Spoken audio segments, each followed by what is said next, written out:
በዚህ ቪዲዮ እንዴት መኪና ኦርደር ማድረግ እንደምንችል የምናይ ይሆናል። በመጀመሪያ ወደ ዌብሳይቱ በመሄድ የአካውንታችንን ኢሜል እዚህ ጋር እናስገባለን። በመቀጠልም ፓስወርድ ካስገባን በኋላ ሳይን ኢን እንለዋለን። ልክ እንደገባን ዳሽቦርድ ይመጣልናል። ስለዚህ እኛ መኪና ኦርደር ማድረግ ስለሆነ የምንፈልገው በግራ በኩል ኦርደር ቪክል የሚለው ውስጥ እንገባለን። እንደዚህ አይነት ስክሪን ይመጣልናል። መኪናችንን ኦርደር ለማድረግ ከላይ በኩል ኦርደር ቪክል የሚለውን እንነካለን። እዚህ ላይ አንዳንድ መረጃዎችን እናስገባለን። ኮንትራት ላይ ለስራ ያዘጋጀነውን ኮንትራት እንመርጣለን። ቬሂክል ታይፕ የሚለው ላይ በኮንትራቱ ላይ ያስገባናቸውን የመኪና አይነት እንመርጣለን። የኛ ኮንትራት ላይ ስቴሽን ዋገን ስለሆነ የፈለግነው እሱን እንመርጣለን። ቬሂክል ሞዴል የሚለው ላይ ደግሞ ማዘዝ የምንፈልገው መኪና ሞዴል እንመርጣለን። ትሪፕ ታይፕ የሚለው ምርጫ ላይ የጉዞውን አይነት እንመርጣለን። ዋን ዌይ በአንድ ጉዞ መሄጃ ወይም ራውንድ ትሪፕ ወይም ደርሶ መልስ ምርጫችንን እናስገባለን። ፍሮም ሎኬሽን ላይ የመኪናው መነሻ ቦታ እናስገባለን። መኪናው ከቱሉ ዲምቱ ከሆነ መነሳት ያለበት ቱሉ ዲምቱን ሲመጣልን እነካዋለን። ቱ ሎኬሽን ደግሞ የመኪናውን መዳረሻ ቦታ እናስገባለን።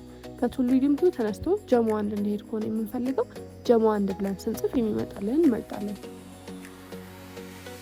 ዲዩሬሽን ፍሮም ላይ እቺን በመንካት የስራውን መጀመሪያ ቀን እናስገባለን። ዲዩሬሽን 2 ላይ የስራውን ማብቂያ ቀን እናስገባለን። በመቀጠልም ወደ አዲሽናል ኢንፎርሜሽን በመሄድ ፕራይስ ታይፕ ጋር ፕራይስ ፐር ዴይ የሚል ምርጫ በራሱ መርጦ እናገኛለን።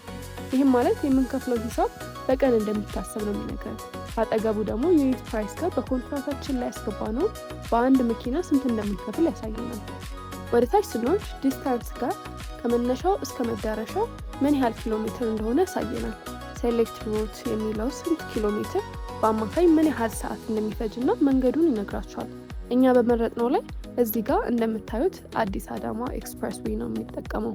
በመቀጠልም ስራው ተጀምሮ እስኪያልቅ ምን ያህል ቀን እንደሚፈጅበት እዚህ ጋር ይነግረናል። ከሱ ወረድ ስንልም ሪኩዌስትድ ካር ላይ ምን ያህል መኪና እንደምንፈልግ እናስገባለን። ሁሉም ያስገባነው መረጃ ትክክል መሆኑን አይተን ካረጋገጥን በኋላ ክሬት ኦርደር የሚለውን በመንካት እንጨርሳለን። እዚህም ጋር ሰክሰስፉል የሚል ማረጋገጫ ይመጣልናል። ስታተስ የሚለው ላይ ፔንዲንግ ሲል አድሚን የኛን ኦርደር ዲስፓች እስኪያደርግልን እንጠብቃለን ማለት ነው።